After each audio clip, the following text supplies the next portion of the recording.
The move-in is off. I'm not doing this anymore. Grant didn't lower his voice. He didn't even pretend to. He said it like a toast, like the whole point of this Sunday brunch was to make an announcement, and I was just the prop he needed to complete the scene. The rooftop dining room was packed, glass walls, gray-blue water beyond them, the kind of place where everyone speaks in polite volumes and laughs a little too loudly to prove they belong there. For a second, even the clink of silverware seemed to pause. I felt it before I saw it, the subtle turn of faces, the hush that spreads when a room realizes it's witnessing something private turning public. We were seated exactly where he'd insisted, near the edge of the terrace, half visible from the bar, close enough for people to glance over without committing to staring.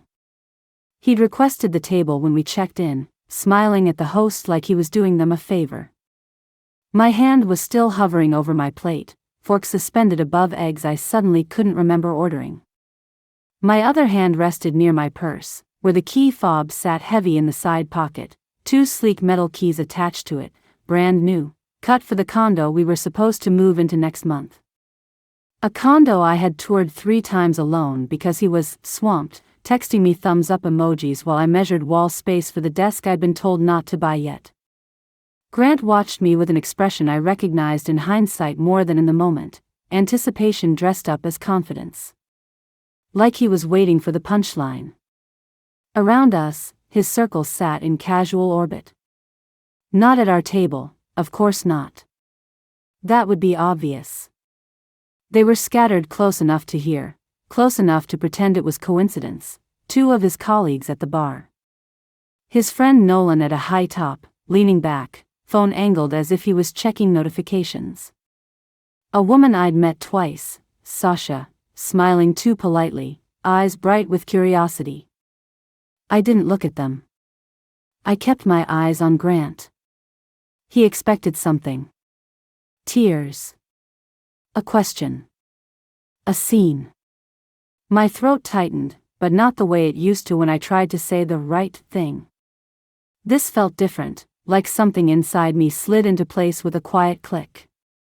I set the fork down carefully. Okay, I said. And my voice, my own voice, didn't shake. Grant blinked. Just once. Like his brain had buffered. I reached into my purse, pulled out the key fob, and held it between 2 fingers. Not dramatic. Not trembling. Just deliberate. I placed it on the table beside his water glass, letting it land with a soft, final tap. You're sure? I asked, because it mattered that he heard himself say it. His mouth tightened into something like satisfaction. I'm sure. I nodded, once, as if he'd answered a business question. Then thank you, I said, standing. For saving me from signing my life into your hands. I took my coat, slid my chair in quietly, and walked past the bar without looking left or right, my heartbeat oddly steady in my ears. Outside, the cold air hit my face like truth. And only when the elevator doors closed did I let myself think the one question that wouldn't leave me alone: why did he need an audience for this? Because I had no idea what was coming next.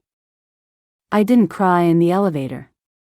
That part surprised me later, because I've always been a private crier: bathroom stalls, shower water, silent tears on late-night buses.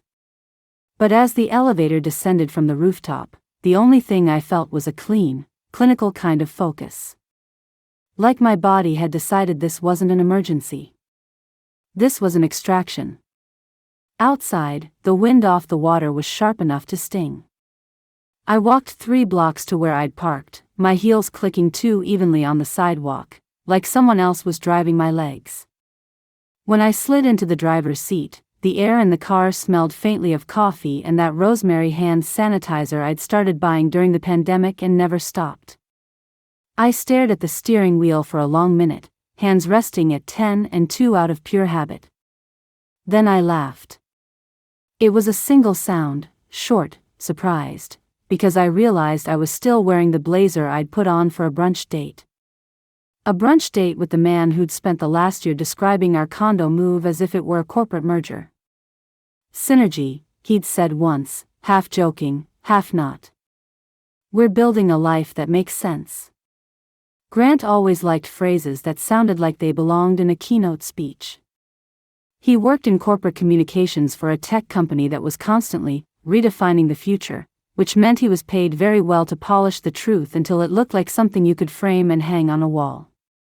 I met him 3.5 years ago at a fundraiser I'd been assigned to run at the museum downtown, one of those polished nights where donors drink champagne and pretend they aren't checking their watches. I was a project manager then, juggling vendors and guest lists and seating charts, the kind of person who could troubleshoot a broken microphone with one hand while smiling warmly with the other. Grant found me behind the scenes, in the service hallway, holding 2 clipboards and a roll of gaffer tape like it was a weapon.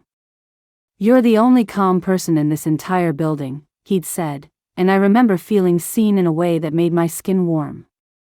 Later, I realized he'd been collecting me, like someone picking an accessory that would photograph well beside him. In the beginning, it didn't look like control. It looked like confidence. He planned dates. He opened doors. He sent me links to articles about high-functioning couples, and made jokes about how we were powerful. He introduced me to people with long titles and said, "This is Claire, she's brilliant," as if he'd discovered me and was kindly sharing. I liked him.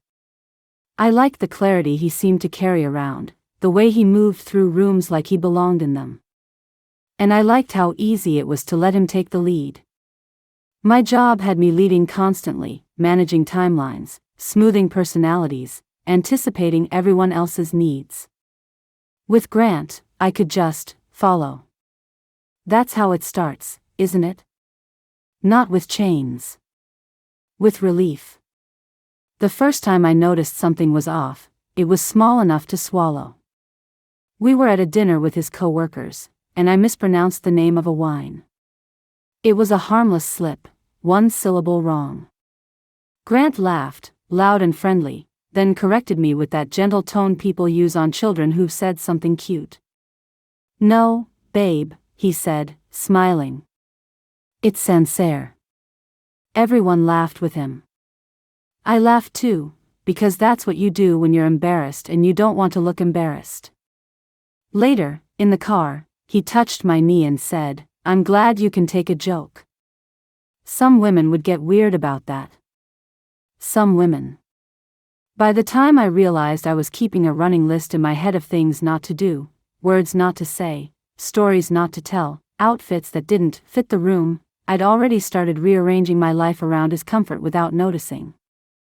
He didn't like my best friend, Maya, because she challenged him. He didn't say it that way.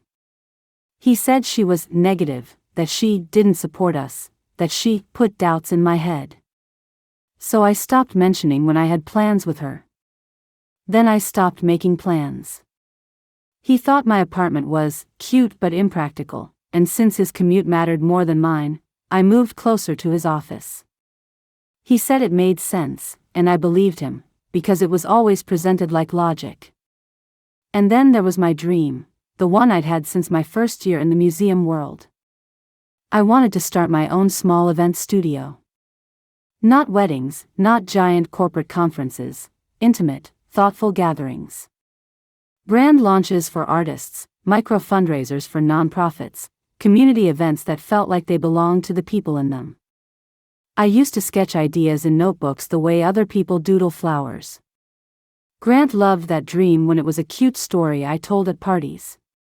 When it became something I might actually do, he started calling it risky. "Not now," he'd say. "Once we're settled. Once we're in the condo. Once the move-in is done. Once my next review hits. Once things are stable." There was always a next once. And somehow, I was always the one being asked to wait. If only I knew what I was walking into. The condo itself was Grant's masterpiece: glass, steel, a view that made you feel rich even if you weren't. He found it in a new building that smelled like fresh paint and ambition. He'd walked me through the model unit the way a realtor does, pointing out the quartz counters and the built-in wine fridge like they were proof of something. "This is where we start," he'd said. "This is our upgrade." I'd nodded, because he looked so pleased with himself, and because a part of me wanted to believe that a nicer place could fix the subtle unease I'd started carrying like a second purse. But the move-in process became a slow lesson in whose life mattered. Grant told me it would be easier if I handled the paperwork because I was detail-oriented. He asked me to schedule the movers, coordinate internet installation, arrange deliveries. He'd forward me emails with a quick, "Can you take this?" and then tell people, "Claire's got it," like I was his assistant, not his partner. Whenever I tried to set a boundary, when I said I needed a weekend to myself, or that I was overwhelmed, he'd do this soft sigh, like I was being unreasonable. "I'm doing this for us," he'd say. "Why does everything have to be so emotional?" Everything. Emotional. It's a neat trick, turning someone's needs into a flaw. And then, 2 weeks before brunch, something shifted. Grant became careful. Not nicer. Not warmer. Just careful. He started insisting we do more things in public.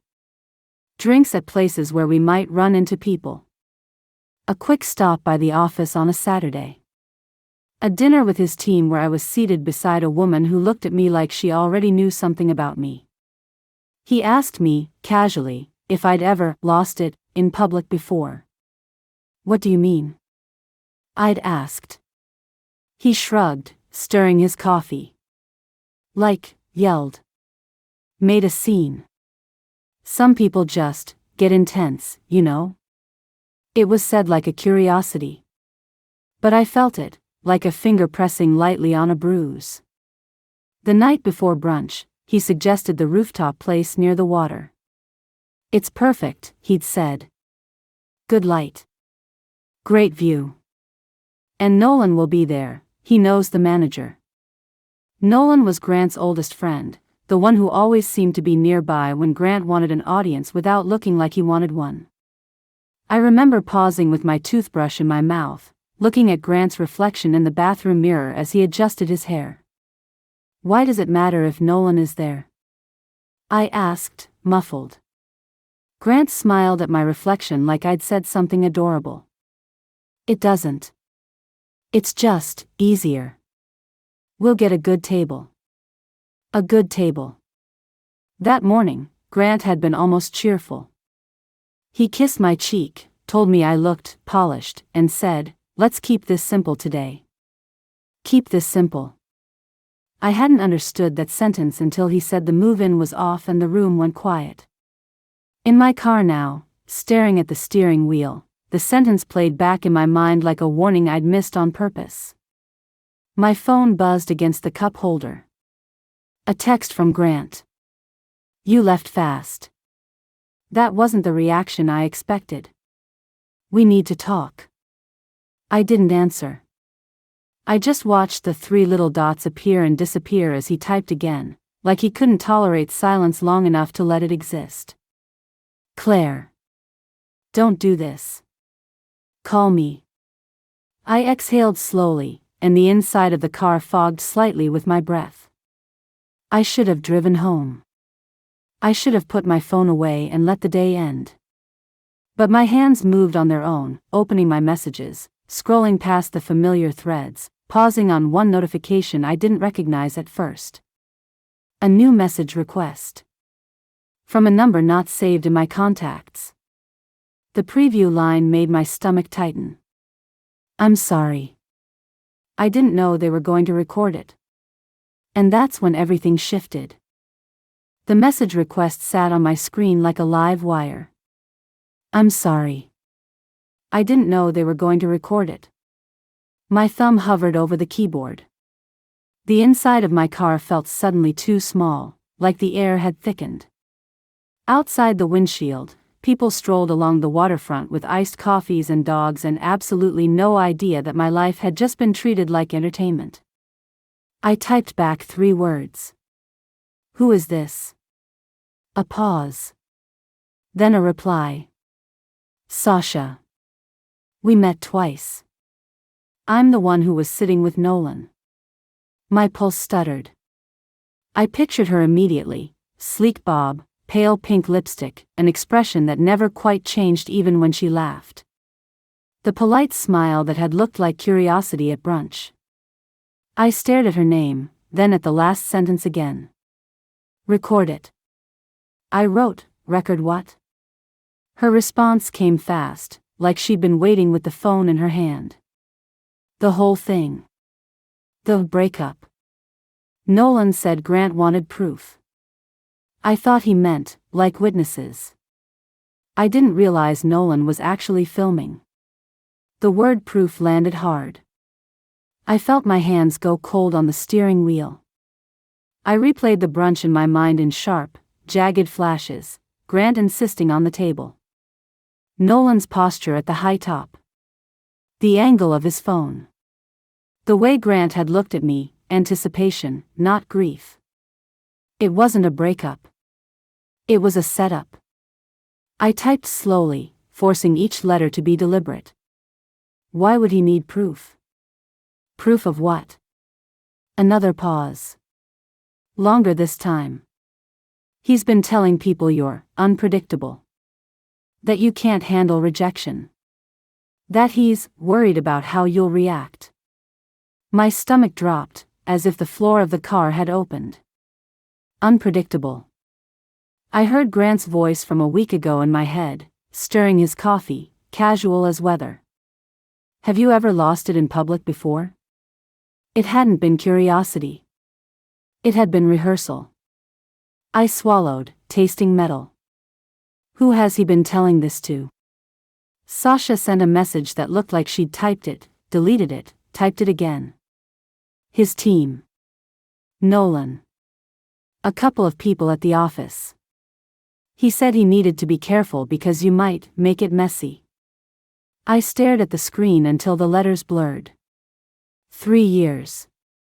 3 years of smoothing my edges for him, of swallowing reactions, of apologizing when I wasn't sure what I'd done wrong, only to find out he'd been describing me as the opposite.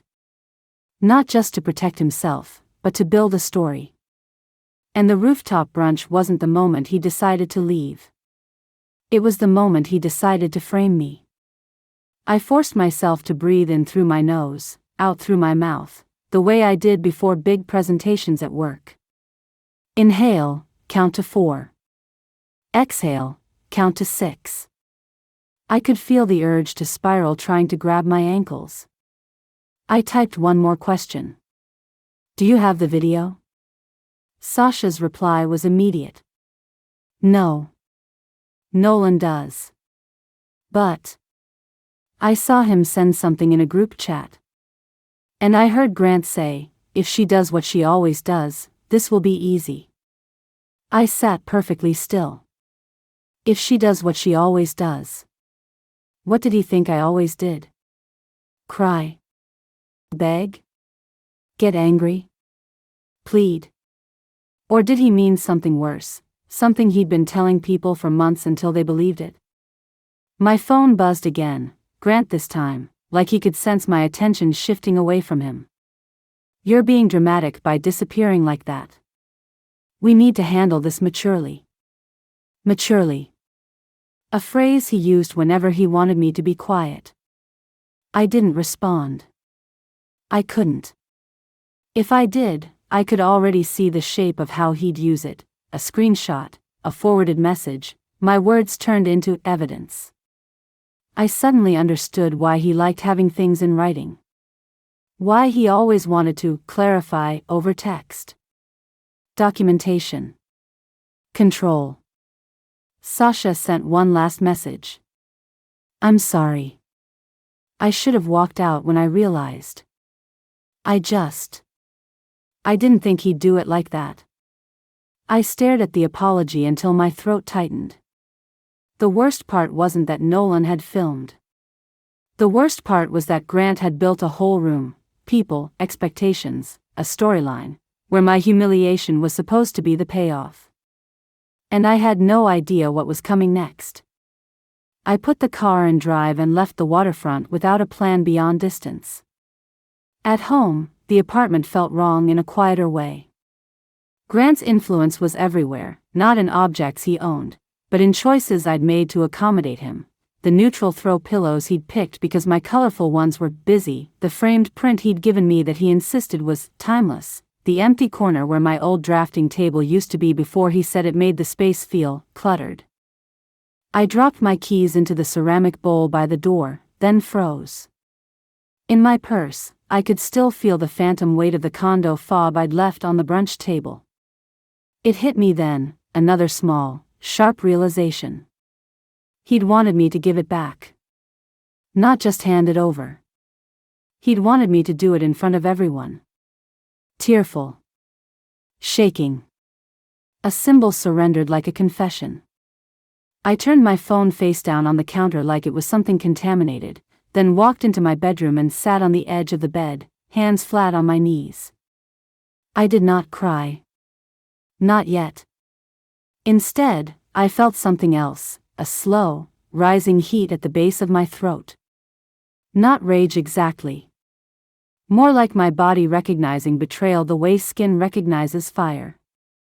I picked up my phone again and tapped Maya's name. Maya answered on the second ring. "Hey," she said, and there was an immediate softness in her voice. "You okay? I saw your location on Find My and you left the water fast. A year ago, I would have been annoyed she tracked me. Grant would have called it intrusive. Now it felt like a hand reaching out in fog. I need you to come over," I said. My voice sounded steadier than I felt. "Now, if you can." Silence, then her tone sharpened. "Did he do something?" "He ended it," I said. "In public. At brunch." Like it was an announcement.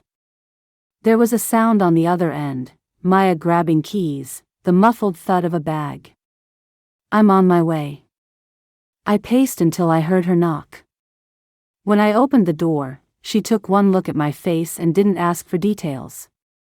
She stepped inside and pulled me into a hug that smelled like her peppermint gum and laundry detergent. "Okay," she said when she released me, hands still on my shoulders. "Start from the beginning." So I told her. I told her about the rooftop. The table. The scattered orbit of his people. The sentence delivered loud enough to silence a room. The key fob I placed on the table beside his water glass like a signature. Maya's jaw tightened gradually, like a slow-closing trap. When I finished, she didn't speak for a second. She just stared at me like she was trying to decide how angry she was allowed to be on my behalf. Then I said, "There's more." I handed her my phone and showed her Sasha's message thread. As Maya read, I watched the emotions move across her face in waves, confusion, then comprehension, then a fury so quiet it almost looked calm. "They recorded you," she said finally, voice low. "They tried," I corrected. "I don't know what they got. But it wasn't what they wanted." Maya looked up sharply. "What does that mean?" "It means he expected me to fall apart," I said. "And I didn't. I didn't give him anything." Maya exhaled through her nose like she was trying not to break something. "That's why he's texting you like a maniac," she said. "He needs to pull you back into the script." "The script," I repeated, and the word tasted bitter, accurate. Maya set my phone down carefully. "Claire, he's been telling people you're unstable?" I nodded once. "I don't understand," I said, and I hated that my voice cracked on the last word. "I've spent years trying to be easy, calm, reasonable. I've been bending myself into shapes that fit around him." Maya's eyes softened. "That's exactly why this works," she said gently. "Because you're not the person he's describing. So he has to manufacture the story. He has to bait a reaction." I looked down at my hands, still steady. Still not shaking. "And now?" I asked. What does he do now? Maya's gaze flicked toward the phone, face down on the counter like a sleeping animal. Now he panics, she said. Because he made witnesses for something that didn't happen. The sentence landed with a strange weight, witnesses for something that didn't happen.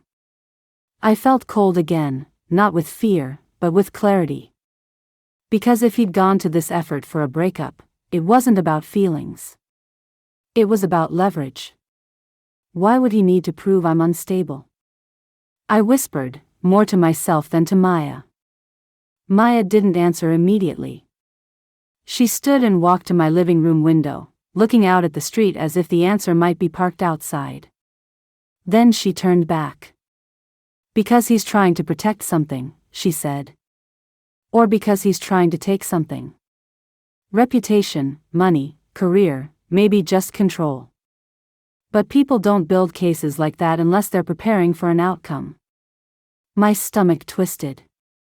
The condo. The lease. The deposits. The moving schedule. The accounts he'd pushed me to manage because I was organized.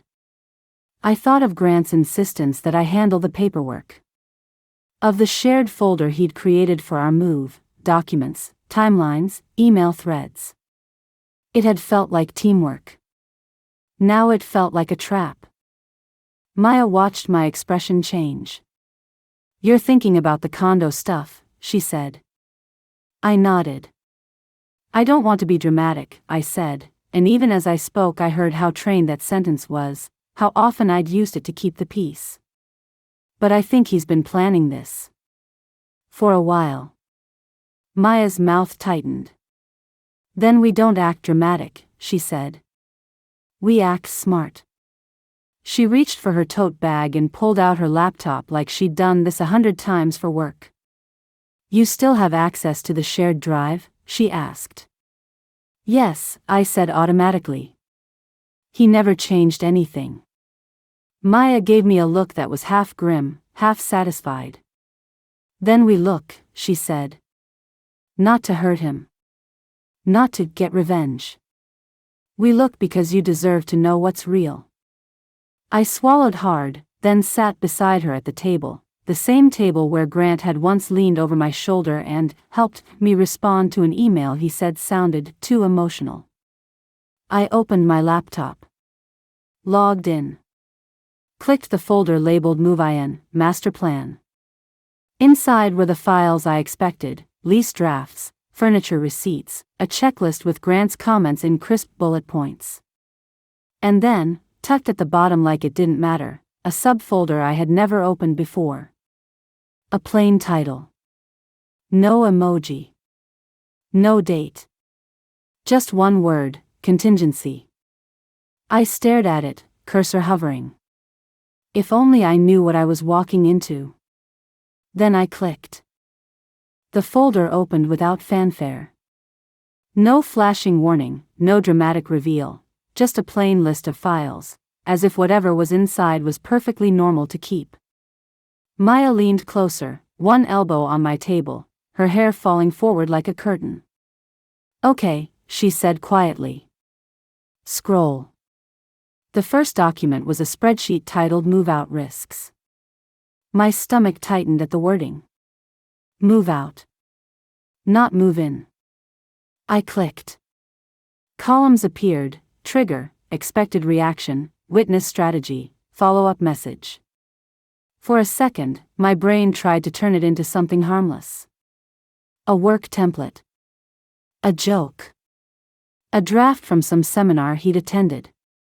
Then I read the first row. Trigger, end move-in plan publicly. Expected reaction, tears bargaining emotional escalation. Witness strategy, neutral observers plus familiar faces. Follow-up message, concerned tone. Emphasize, trying to stay respectful. My mouth went dry. Maya let out a sound, half breath, half curse. That's a playbook. I stared at the sheet, feeling like I was looking at myself through someone else's eyes, reduced to predicted behaviors in a grid. Expected reaction. Like I was a lab rat. I clicked the file history tab, hands suddenly unsteady, not from panic, but from anger that felt too clean to ignore. The document wasn't new. It had been created 3 weeks ago. 3 weeks. Before brunch. Before that announcement. Before he'd told me I looked polished and asked me to keep it simple. I scrolled down, heartbeats slow and loud. Row 2. Trigger: if she attempts to contact building management. Response: say she's overwhelmed. Suggest she needs support. Action: lockdown narrative with team. Lockdown narrative. Maya's voice went very still. Claire, he wasn't planning a breakup. He was planning optics. I didn't answer. I couldn't. Because in my head, the last year started replaying as a series of tiny adjustments I'd made to keep the peace, each one now looking less like compromise and more like conditioning. I closed the spreadsheet and clicked the next file. Talking points, personal. A document with bullet points so polished they could have been read from a stage. I care about her, but I can't be responsible for her emotional regulation. I've tried to have calm conversations, but she escalates. I'm prioritizing stability and safety. Please respect privacy while I navigate this. Stability. Safety. Words designed to make people nod before they ask questions. Maya reached across the table and took my hand, squeezing once. You're not crazy, she said. I know, I replied automatically. And then, quieter, because the truth was sharp, but he's been telling people I am. I clicked again. A file named Priority Contacts. It was a list of names with categories beside them: internal, external, personal, board, media risk. Media risk. I stared at the screen. Grant didn't work in politics. He didn't have reporters camped outside his building. But he did work in a company obsessed with image, where one rumor could shift a team's power dynamic overnight. I scrolled. I recognized some names: his coworkers, a couple of friends, one of his cousins. And then there were names I didn't know at all, lined up like chess pieces. Next to each name, a pre-written message template. Quick update: Grant and Claire are taking space. It's been difficult. Please keep things respectful. It made my skin crawl because it wasn't vicious. It didn't need to be. It was the kind of message that framed me as the unstable variable without ever stating it outright. Maya leaned back in her chair, eyes hard. He was going to blast this the minute you reacted. I thought of the room at brunch, the hush, the glances, Nolan's phone angled casually. I thought of Sasha's message: Grant wanted proof. My pulse jumped. I clicked the last file in the folder, the one with no description, just a timestamp. A PDF. Lease, Draft 4. I opened it, expecting nothing. Just paperwork. But the signature page made my stomach drop. There was only one signature line filled in. Mine. My signature was there, digital, clean, dated from last week when Grant had forwarded me the document and said, "Can you sign so we can keep momentum?" "I'll do mine after my call." I'd signed. Because I trusted him. Because he made momentum feel like love. Grant hadn't signed. So I was the only one legally tied to the lease if it went through. Maya's face went pale in a way I didn't expect. "Oh my God," she said. "He wanted you on the hook." A cold clarity moved through me. This wasn't just about leaving. This was about making sure, when he left, I was the one holding the mess. And that's when everything shifted. Because once I saw the structure of it, I couldn't unsee it. My phone buzzed on the counter, vibrating like an insect trapped under glass. I didn't pick it up. I watched it with a detached kind of curiosity until the buzzing stopped. Then it buzzed again. Maya glanced at it, then at me. Do you want me to read them? I nodded once. She picked up my phone and scrolled, her lips moving slightly as she read. Okay, she said. He's spiraling. I exhaled slowly. What's he saying? Maya read aloud, voice flat, like she was reporting weather. Grant, this silent treatment is immature. Grant, you're proving my point. Grant, we can handle this respectfully if you stop making it a spectacle. Grant, I'm concerned. This isn't like you. Grant, I have to protect myself here, Claire. Protect myself. There it was. The justification. The framing. I swallowed. He's going to call my job. Maya didn't hesitate. Then you call them first. My stomach clenched. The idea of telling anyone at work felt like stepping onto a stage I hadn't chosen. But that was the point, Grant forced stages. He arranged rooms so I always had to perform. Maya slid my phone back across the counter. We control what we can control, she said. We don't plead. We document. We move carefully. I nodded, though my throat felt tight. We spent the next hour doing the unromantic work of survival. Maya opened a new folder on my laptop titled Receipts, then dragged copies of everything we'd found into it, the risk spreadsheet, the talking points, the contact list, the unsigned lease. She took screenshots of the file histories showing creation dates. She saved them to a cloud drive I controlled. It felt clinical, almost boring. Which was a relief. Because emotion made you reactive. Paper made you steady. Every few minutes, Maya would look up and say, breathe, as if she could see my nervous system trying to sprint. At one point, while a file uploaded, I stood and walked into my hallway, pressing my palm to the wall just to feel something solid. In my quiet apartment, I could hear my neighbor's TV through the thin wall, some sitcom laugh track rising and falling. Life continued, oblivious. If only I knew what I was walking into. I leaned my forehead against the cool paint and let myself feel a single thought all the way through. Grant didn't just want to end the relationship. He wanted to exit as the hero.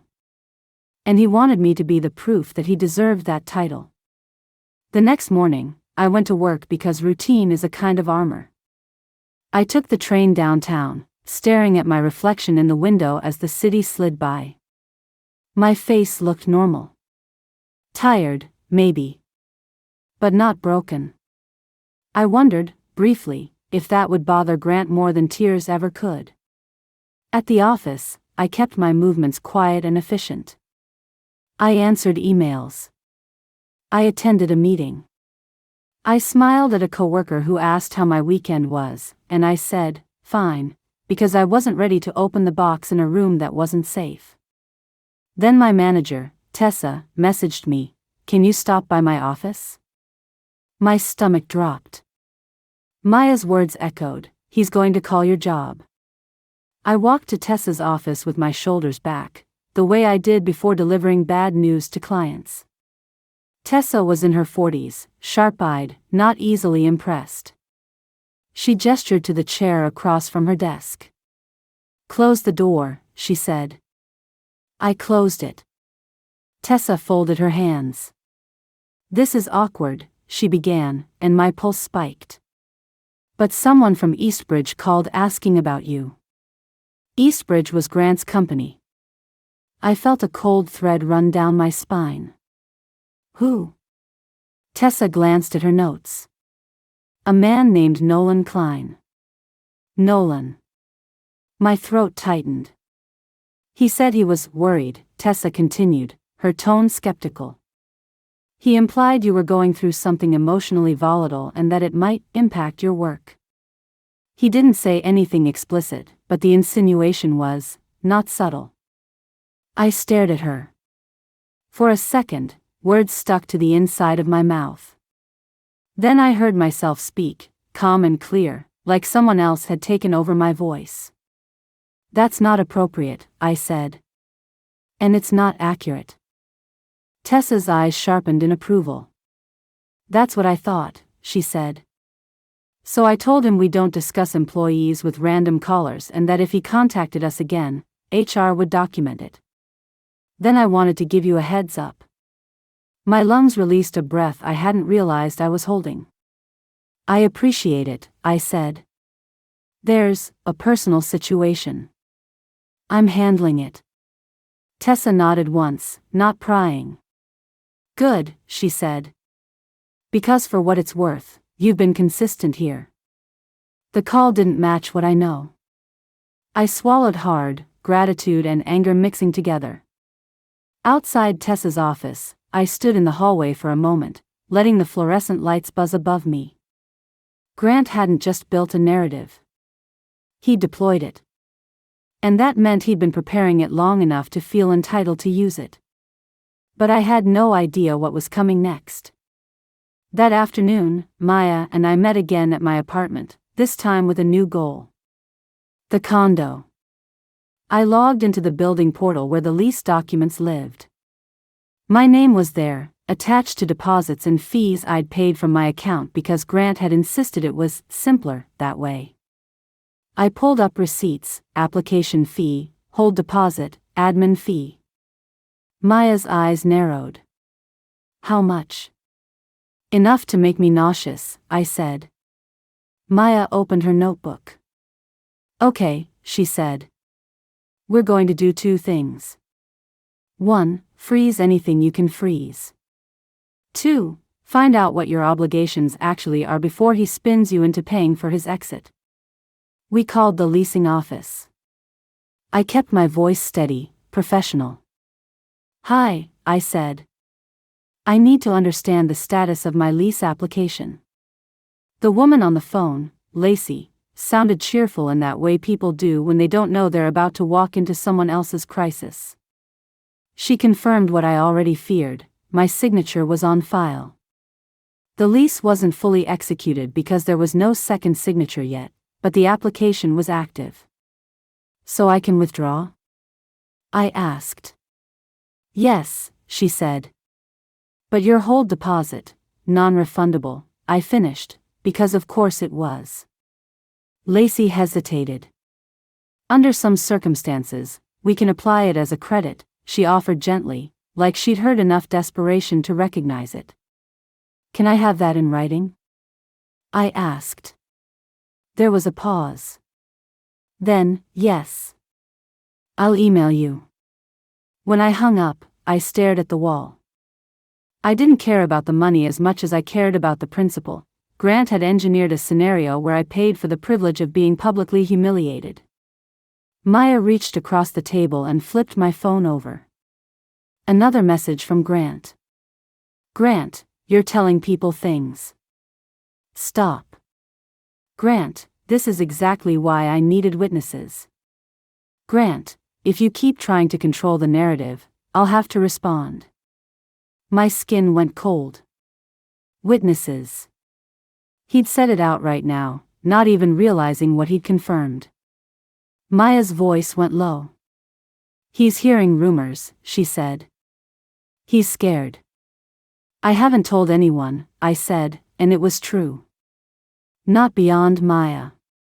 Not beyond Sasha's accidental confession. Maya tapped the table with one finger.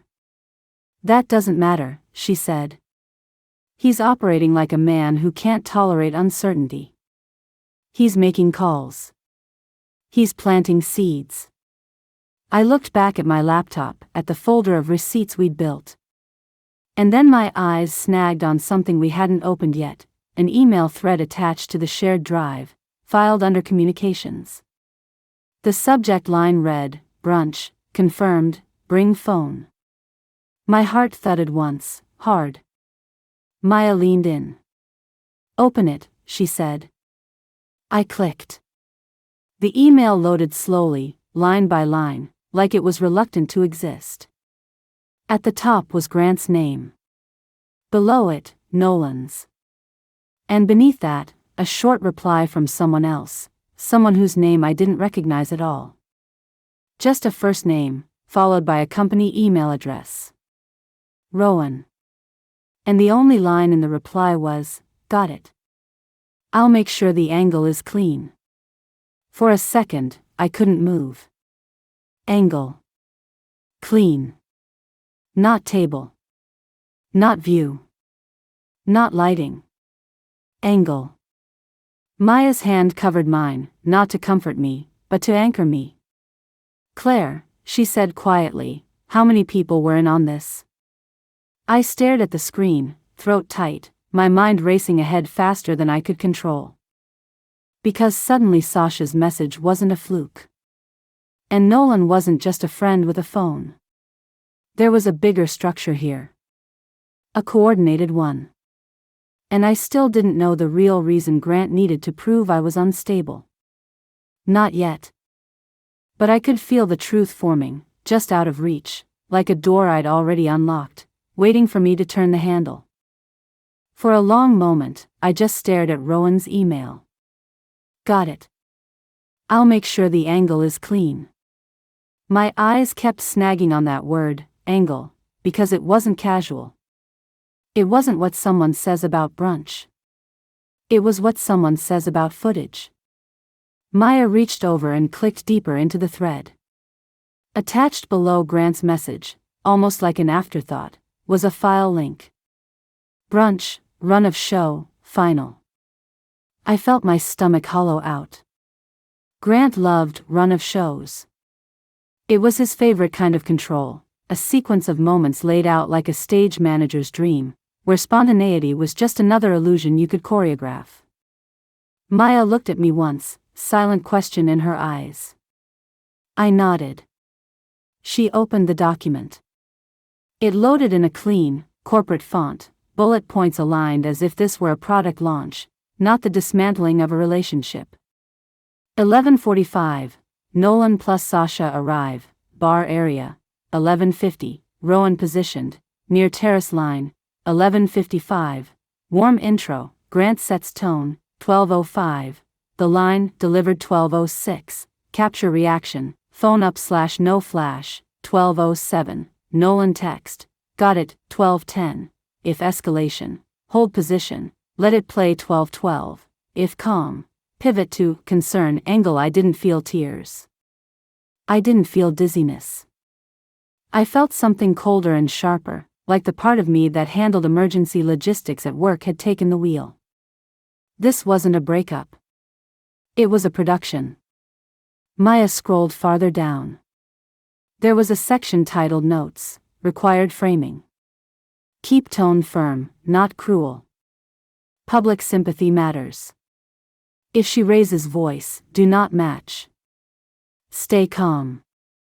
Use phrases, I'm worried about you, this isn't healthy, I've tried everything. Goal, witnesses leave thinking he had no choice. My fingers curled into my palm. Witnesses, I said, and my voice sounded like it belonged to someone older than me. He literally wrote it. Maya's jaw tightened. He recruited them, she said. He positioned them. I stared at the screen until the words started to swim. Somewhere in the back of my mind, a memory surfaced, Grant adjusting my posture before a work dinner, touching my elbow like he was being affectionate, murmuring, stand like you belong here. I'd thought he was helping. Now I understood he'd been training me for rooms he controlled. My phone buzzed again. Maya didn't even ask this time. She flipped it over and read. Grant, we need to meet. Today. Grant, you're making this worse by disappearing. Grant, I'm trying to handle this privately, but you're forcing my hand. Forcing my hand. I almost laughed. The irony sat in my throat like smoke. He wants a meeting, Maya said, watching my face.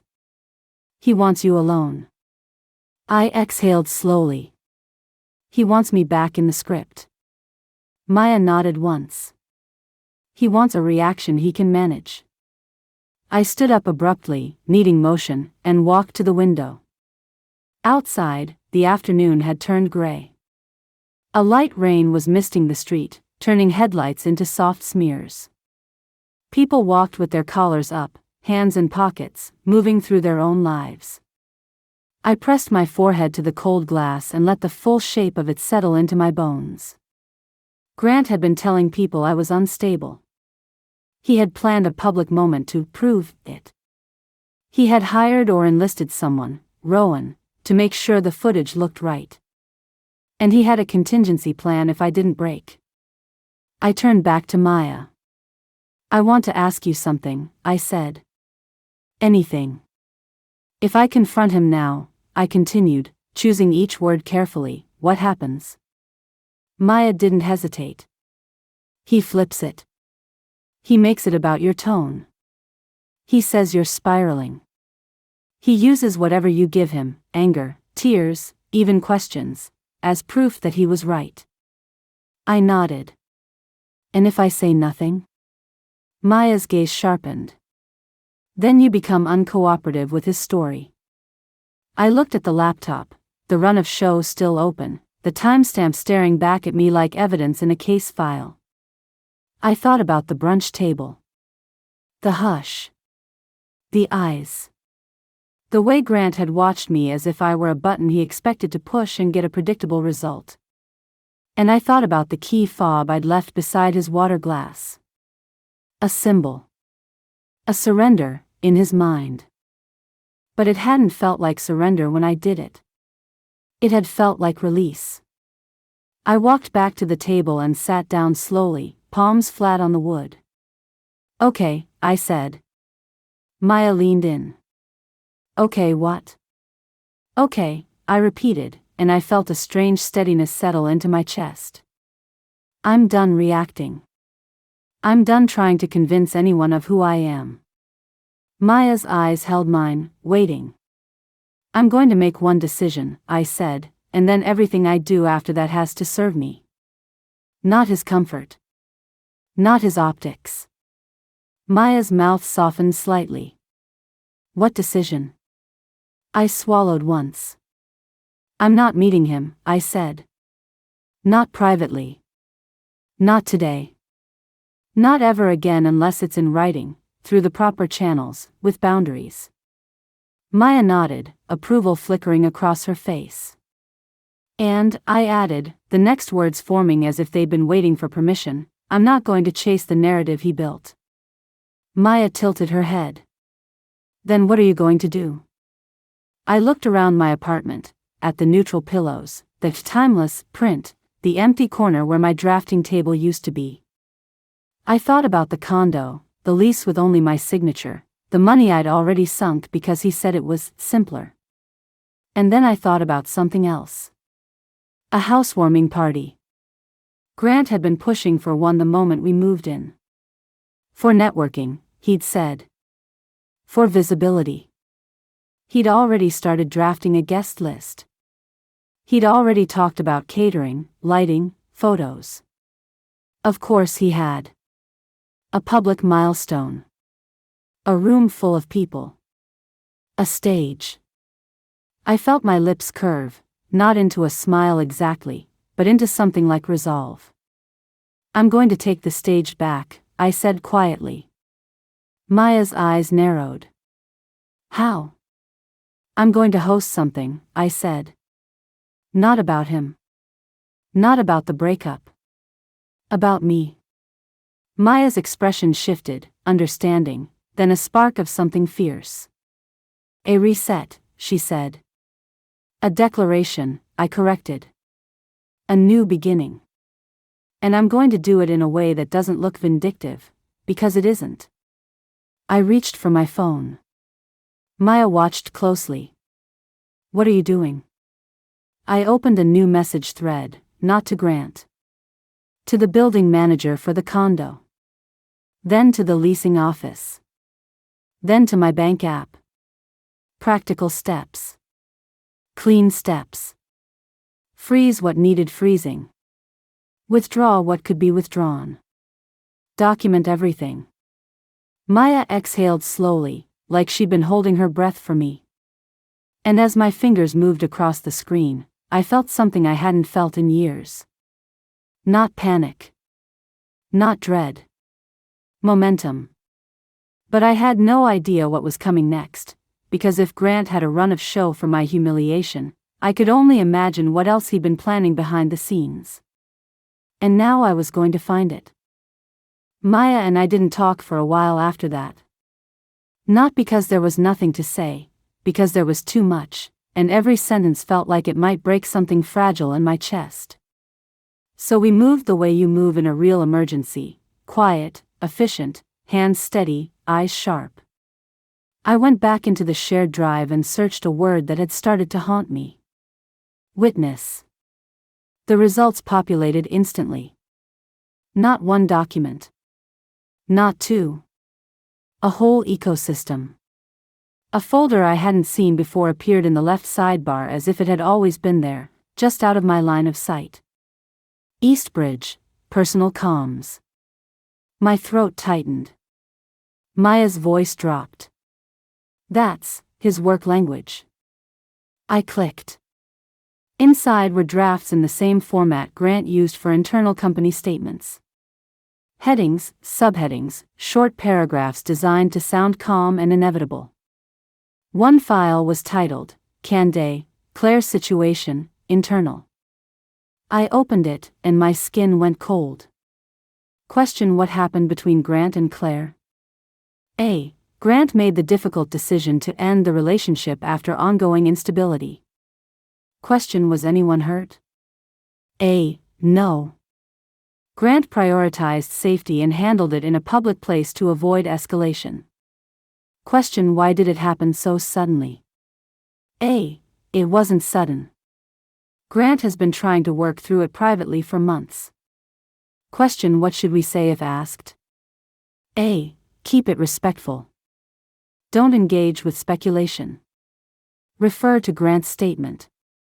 Maya read over my shoulder, her breathing slow and controlled. This is a crisis comms packet, she said. I scrolled down. At the bottom was a section labeled Key Phrases. Concerned for her well-being. Tried everything. Handled it as respectfully as possible. Public setting for safety. Asking for privacy. Public setting for safety. So that was the line he planned to use. The justification that would make people feel compassionate for him while quietly fearing me.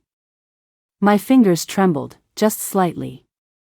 Not because I was losing control.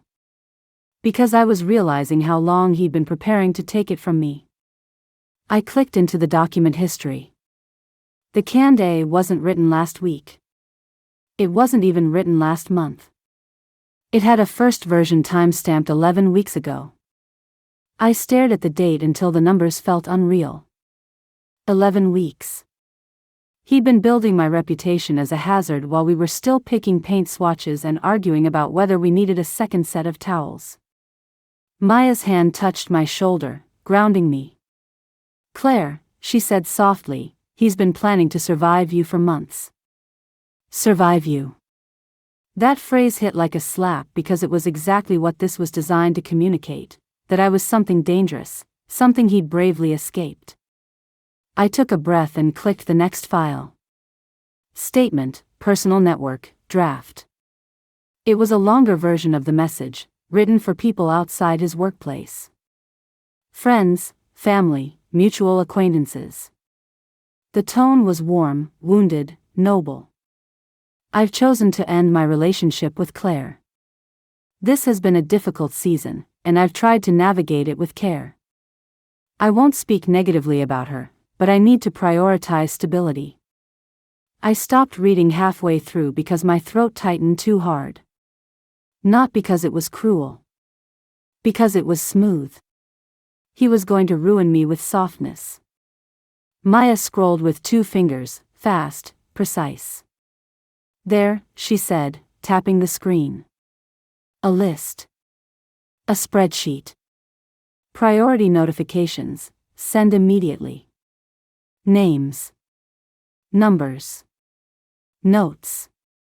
Some I recognized: Nolan, Sasha, a couple of coworkers whose faces I'd seen at dinners.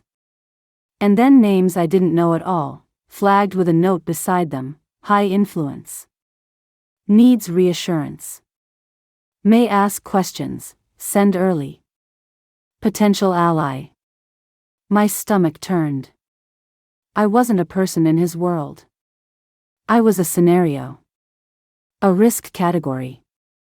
A situation to manage. Maya clicked the history.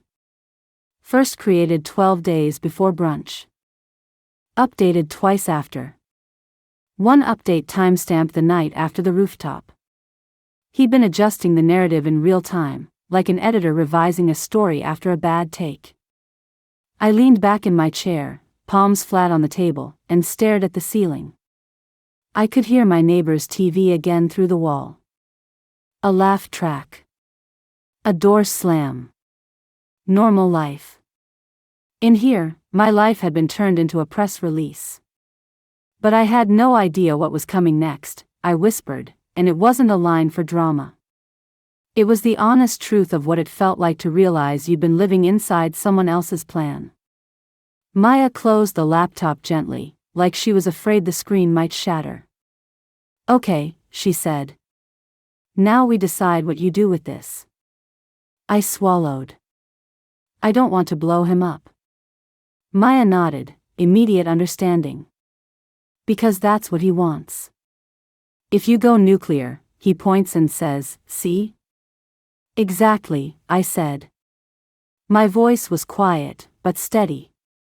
I don't want to be part of his story anymore. Maya studied me for a second, then asked, what do you want people to see? The question landed differently than all the others.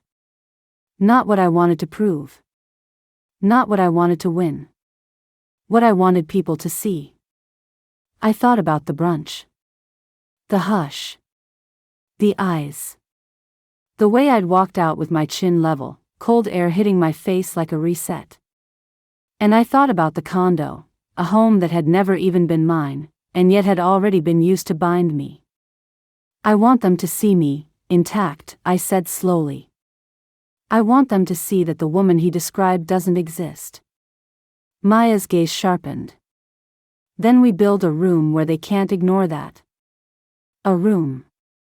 A stage. I exhaled, and something in me clicked again, another lock, another release. I already have a room, I said, and I watched Maya's eyebrows lift. The building, I continued. The condo tower. When we applied, I booked their resident lounge for a housewarming, remember? Grant wanted it. Visibility.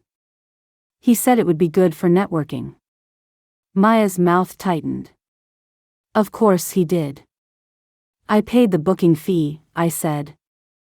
It's non-refundable, but it can be rescheduled. The lounge has a view, catering access, the whole polished vibe. The exact kind of place Grant likes to perform.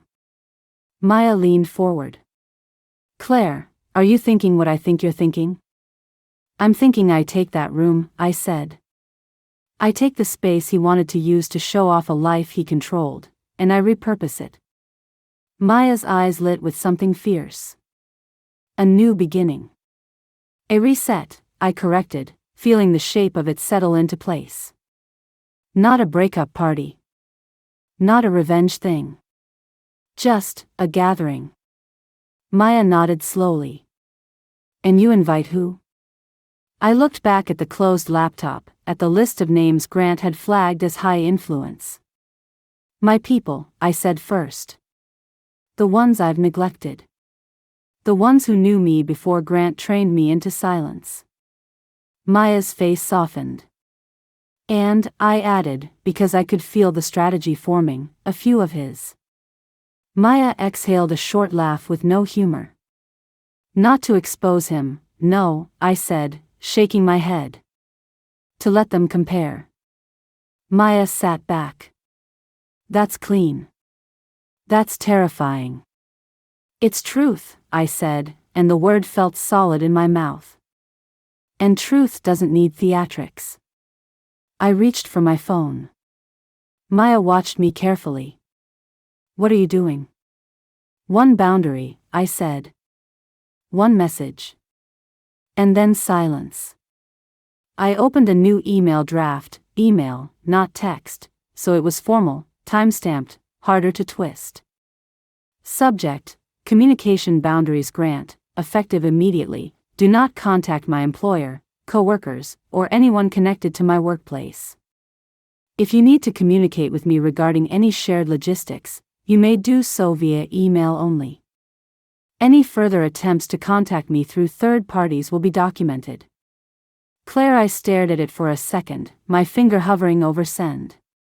It felt like standing on a ledge.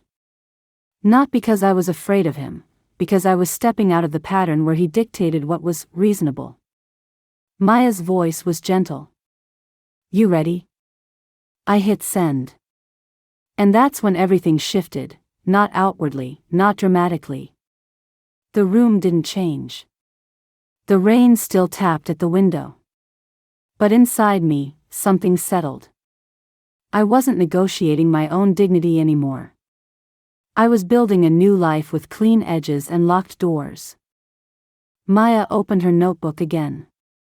Okay, she said briskly. Plan. We mapped it fast. Withdraw the condo application in writing. Get every financial transaction documented. Move any shared subscriptions or accounts out of Grant's control. Preserve all evidence, but don't distribute it proactively. Create an invitation that says nothing about him, only about me.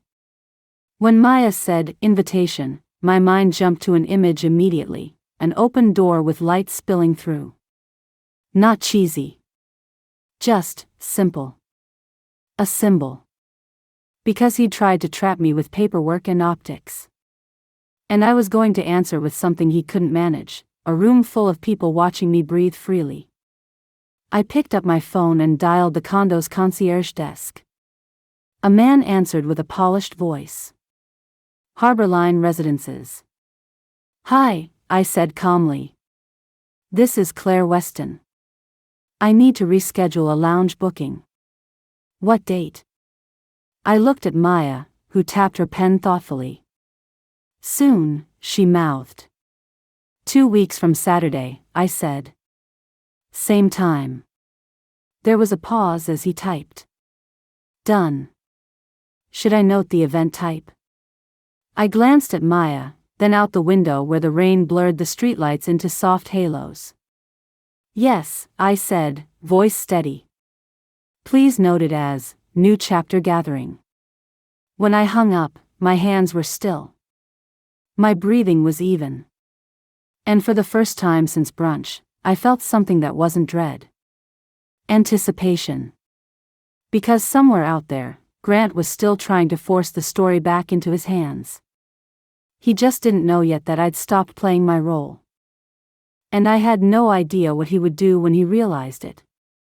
The resident lounge at Harborline had the kind of view that makes people lower their voices without realizing it. Floor-to-ceiling glass, the bay stretched out like brushed steel, the city lights already starting to blink awake behind the rain. The room smelled faintly of citrus cleaner and fresh wood, new building, new money, new beginnings. 2 weeks ago I would have walked in and automatically started scanning for what Grant would approve of. Tonight, I was scanning for exits, lighting, and whether the catering table was blocking foot traffic. Old instincts. Mine. Maya arrived first, carrying a tote bag full of things I didn't ask for but somehow needed, extra chargers, a small speaker, a roll of tape, a printed guest list with checkboxes. She looked around the room, then back at me. You're steady, she said. I'm focused, I corrected, and surprised myself by meaning it. The invitations had gone out with a simple image, an open door with light spilling through, and one line underneath.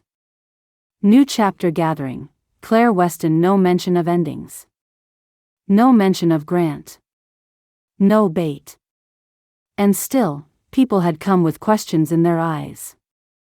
My mother's friend from high school, who'd known me when I was loud and stubborn and obsessed with building something of my own. 2 co-workers from my museum days, the ones I'd stopped seeing when Grant said I was overcommit. Even Tessa, my manager, had stopped by for a quick drink. She hugged me and said, "Whatever's happening, you're not alone." Then, like gravity, Grant's orbit started to drift in. Not all of them. Not in a marching line. Just a few faces I recognized from dinners and office parties, people who'd always felt slightly out of reach, the kind Grant collected because they made him look elevated. Sasha came alone, eyes anxious but determined. Nolan didn't show, at least not at first. Two of Grant's co-workers hovered near the back, pretending to be fascinated by the view. They weren't here because they cared about me. They were here because they wanted to know what the new chapter was really about. But I had no idea what was coming next. For the first hour, I kept it light. Wine poured. Music low. People laughed the way you laugh when you haven't seen someone in too long and you're relieved they still feel like themselves. I moved through the room greeting guests, asking about jobs and kids and travel, the kind of hosting that looks effortless when it's actually a practiced form of control, just not Grant's kind. I felt eyes on me sometimes, weighing me against a story. Unstable. Emotional. Unpredictable. I gave them steady. Warm. Present. Then, near the bar setup, Sasha touched my elbow gently. "Can we talk?" she asked. I nodded and led her toward the quieter corner near the window, where the rain traced thin lines down the glass. Sasha swallowed. "He's been calling people," she said. "A lot. He's telling them you're spiraling. That this is a stunt." I didn't react. I just waited. Sasha's voice shook. "Claire, I'm sorry. I didn't understand what I was stepping into until it was too late." "I know," I said softly. "Thank you for telling me." She hesitated, then added, "Rowan isn't just a guy with a phone." My skin went cold. "What is Rowan?" I asked. Sasha looked like she hated the answer. Eastbridge has a content team. Internal media. They do executive reels, conference clips, reputation pieces. Rowan's on that team. Nolan said Grant needed clean footage in case things got complicated. In case things got complicated. It was so casual in her mouth, like it had been casual in theirs. Like my life was just a brand risk. I felt something tighten behind my ribs, but my voice stayed even. "Did they say why?" Sasha's eyes flicked away. "Grant was trying to protect himself," she said weakly. "From what?" I asked, still calm. Sasha exhaled. "From looking like the bad guy. From HR questions. From the timeline. The timeline." There it was, the first real crack. "What timeline?" I asked. Sasha didn't answer directly. She didn't need to. Her silence did the work. And that's when everything shifted. Because in that one word, timeline, I could finally see the missing piece clearly. Grant hadn't wanted proof that I was unstable because he feared me. He wanted proof because he was already moving on, and he needed a story that made him look justified before anyone asked who he'd been talking to behind my back. I didn't say any of that out loud. I didn't need to. I simply said, "If someone asks me what happened, I'll tell them the truth." Sasha nodded, almost relieved. "I think people deserve that," she whispered, and walked away. The questions started soon after. Not loudly. Not in a circle. In small, polite pulses. "So, are you okay? Did you cancel the condo? Is it true he said you were having a hard time?" Every time someone asked, I answered the same way, factual, brief, no performance. He ended things in a public place with people positioned around us. He had a plan for how I would react. He contacted my workplace through a friend. That's documented. I withdrew my name from the lease. I'm not tied to it anymore. I didn't push screenshots into anyone's hands. But if they asked, how do you know? I would open my laptop folder and show them one thing, one time-stamped piece, then close it again.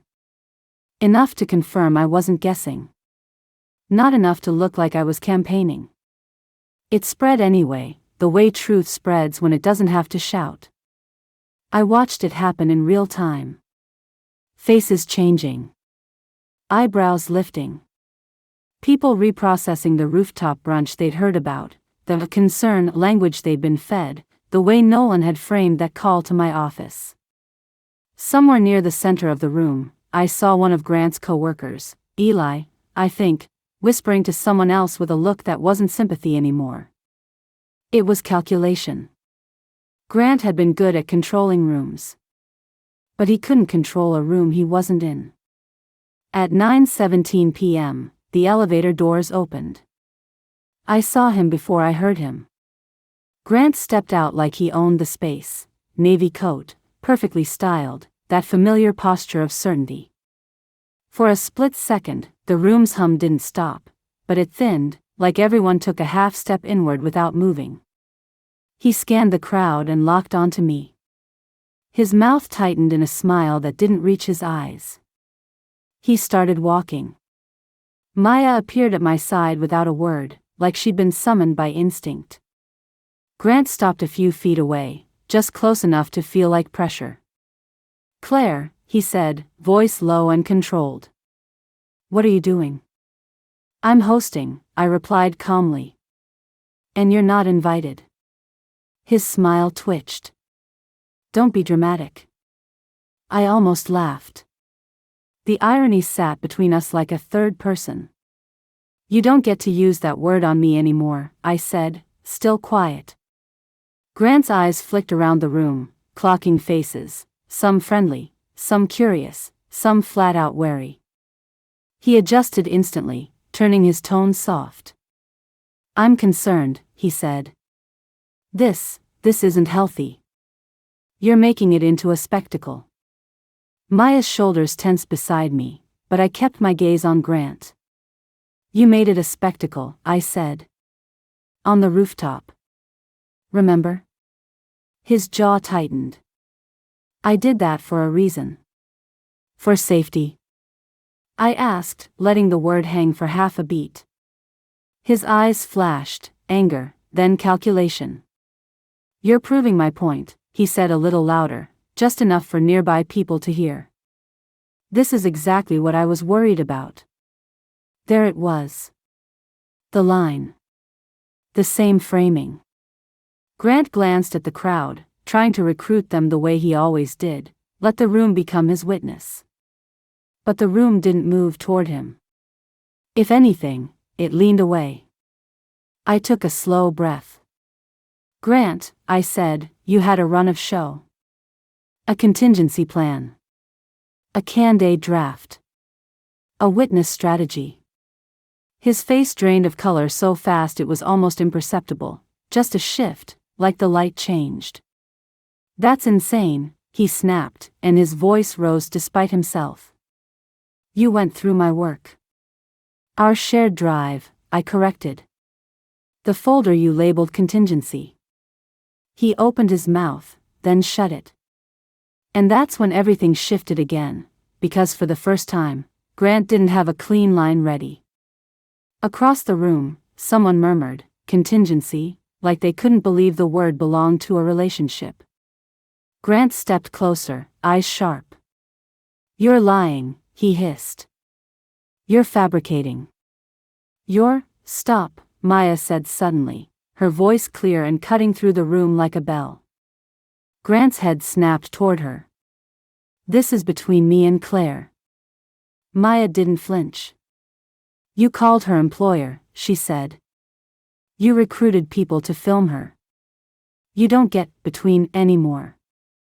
I lifted a hand gently, not to silence Maya, but to keep my own center. Grant, I said, voice steady, you can leave now. Or I can ask building security to escort you out. His lips curled. You wouldn't dare. I didn't answer with words. I simply turned and caught the concierge's attention. He'd been hovering near the door, watching. He'd seen enough. He walked over with professional calm. Is there a problem? He asked. Grant looked around again, searching for allies. He found none. Not even Sasha, who was watching from the window with her arms folded tightly, face pale. Grant's voice sharpened. This is harassment, he said, too loud now. You're unstable. You're obsessed. I held his gaze. No, I said quietly. I'm done being available for your story. The concierge stepped closer, polite but firm. Sir, you need to leave. Grant's eyes burned with fury for one long second. Then he did the only thing left. He turned and walked back toward the elevator, shoulders tight, head high, as if he could preserve dignity through posture alone. The doors closed behind him. And the room exhaled. Not in applause. Not in celebration. In relief. People drifted back into conversation slowly, like a storm had passed and everyone was checking whether the sky was really clear. Maya leaned toward me. You okay? She whispered. I looked around the room, at faces that knew me, at faces that had doubted me, at faces that were recalibrating in real time. And I realized something simple and devastating. Grant had built an entire machine to make me look like a problem. And I dismantled it without ever raising my voice. I'm okay, I said. Then, because it mattered that I said it out loud, I'm free. Across the glass, the rain finally started to ease, and the city lights looked sharper, cleaner, like someone had wiped the world down. But I still didn't know what Grant would do next. And that was the last open loop he had left. 3 weeks after the gathering, Harborline refunded part of my booking fee as a goodwill credit and quietly blocked Grant's access to the resident lounge calendar. I only knew because the concierge emailed me an updated policy sheet that said, in corporate language, that uninvited guests would be removed without discussion. It was the first of many small ripples, quiet consequences, the kind that happen when a person's reputation stops being protected by everyone else's discomfort. Grant tried, at first, to stitch his story back together. He sent one final email, carefully written, full of phrases I recognized from his drafts. Concerned for your well-being. Hope we can be respectful, please don't escalate. I didn't respond. I forwarded it into my documentation folder and archived it like paperwork from a job I'd quit. Maya told me later that Nolan had stopped showing up to certain team events at Eastbridge. Sasha unfollowed Grant on every platform the same week she started posting vague quotes about learning the difference between loyalty and complicity. I didn't track any of it closely. I didn't want to. What I wanted, what I'd wanted long before Grant, was space. So I made it. I pulled my drafting table out of storage and set it up in the corner of my living room where the timeless print used to hang. I took down the neutral throw pillows and replaced them with the ones I actually liked, colors Grant called busy, colors that made me feel awake. I started saying yes to dinners I'd been avoiding, calling people I'd let go quiet, answering Maya's texts with full sentences instead of apologies. 2 months after brunch, I submitted my resignation at the museum. Tessa didn't look surprised. She nodded once and said, "I've been waiting for you to do that." I used my savings and the momentum that had been quietly gathering inside me for years to start my own studio, small, precise events with meaning. Launches for local artists. Fundraisers that felt intimate instead of performative. Community gatherings where the lighting wasn't designed for optics, but for warmth. The first time I signed a client contract with my own name at the top, I felt the same quiet click I'd felt on the rooftop, the lock turning open.